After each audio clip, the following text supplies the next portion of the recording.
Ustadz, lah sekarang yang di alam barzah ngapain? Yang di alam barzah ini sekarang kita harus paham, alam yang dilewati manusia itu 4. Ada alam janin, ada alam dunia, ada alam barzah, dan ada alam akhirat. Nah sekarang yang di alam barzah ngapain Ustadz? Di alam barzah itu 2. Kalau tidak mendapatkan naim, dia mendapatkan adab.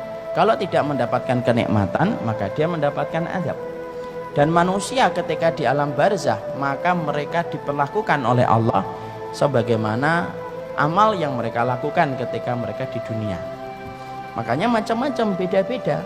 Ada roh yang ditaruh di dalam barzahnya, dilapangkan antara pandangan dia dengan ke surga. Maka dia melihat surga dan dia menikmati itu setiap waktunya dan setiap saatnya. Itu kenikmatan. Ada roh yang kemudian tergantung antara langit dan bumi. Siapa roh itu? Yaitu adalah mereka yang memiliki hutang tetapi tidak membayarkan hutangnya sampai dia meninggal dunia. Dia tergantung antara langit dan bumi. Dia kesakitan, nggak bergentayangan. Nggak ada bergentayangan, turun nggak ada bergentayangan.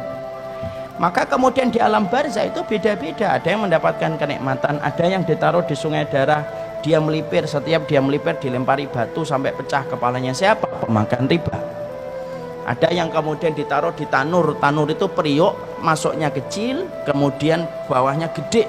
Untuk siapa? Mereka para pezina yang tidak bertobat sampai kemudian mereka mati dengan zina yang mereka kerjakan. Dididihkan oleh Allah setiap waktunya. Makanya zina itu urusan gede, itu zina. Urusan yang tidak bisa dipandang remeh itu urusan zina. Maka dipanaskan. Ada roh yang kemudian di dalam tembolok burung-burung hijau menikmati surga, masuk ke surga di tembolok burung hijau, kemudian makan yang di surga, kemudian rumahnya di bawah arsy-Nya Allah. Siapa itu? Darahnya para syuhada. Beda-beda. Ada roh yang kemudian mati bunuh diri terus. Kalau dia bunuh dirinya dengan gini, ya dia gini terus. Siapa itu? Orang yang matinya bunuh diri. Kalau ada orang yang kemudian matinya minum baygon, ya di dalam kuburnya minum baygon terus. Dan tidak usah tanya, baygonnya dari mana Ustaz? Saya juga nggak ngerti. Tapi di situ kemudian disebut dengan alam barzah. Alam barzah itu bisa nggak ketemu Ustaz? Bisa. Orang itu kalau di alam barzah bisa ketemu. Makanya perhatikan ketika Nabi lemah di atas pangkuan Aisyah radhiyallahu anha, maka Nabi mengatakan ila rafiqil a'la, ke teman-teman saya yang berada di tempat yang tinggi. Siapa itu? Musa, Ibrahim, Harun, Ismail. Makanya Nabi ketika Isra Mi'raj ketemu nggak dengan saudara-saudara beliau? Ketemu Nabi Musa, ketemu Nabi Ibrahim, ketemu Nabi Adam. Berarti dari dalil itu alam barzah itu mempertemukan ruh selama mereka mendapatkan kenikmatan kubur. Keluarga kita ketemu dengan keluarganya selama mereka sama-sama mendapatkan kenikmatan kubur.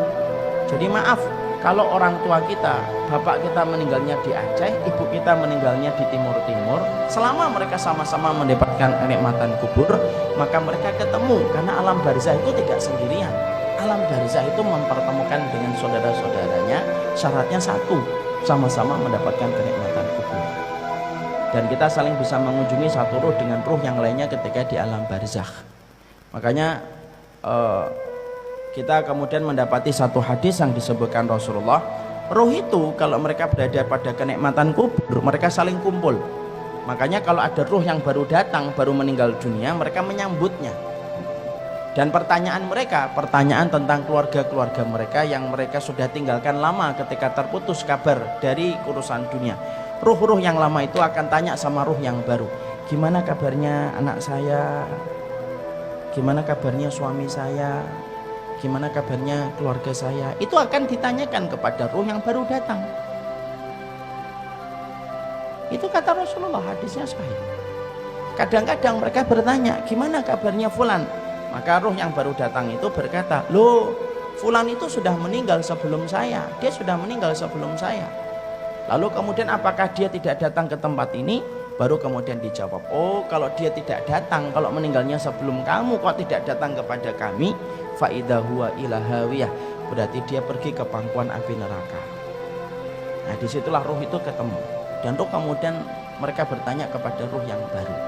Makanya kita mendapati bahwasanya itulah yang dinamakan dengan alam barzah, masih bisa bertemu. Siapa ruh yang tidak bisa berkumpul? Ruh yang mendapatkan azab kubur itu tidak bisa ketemu.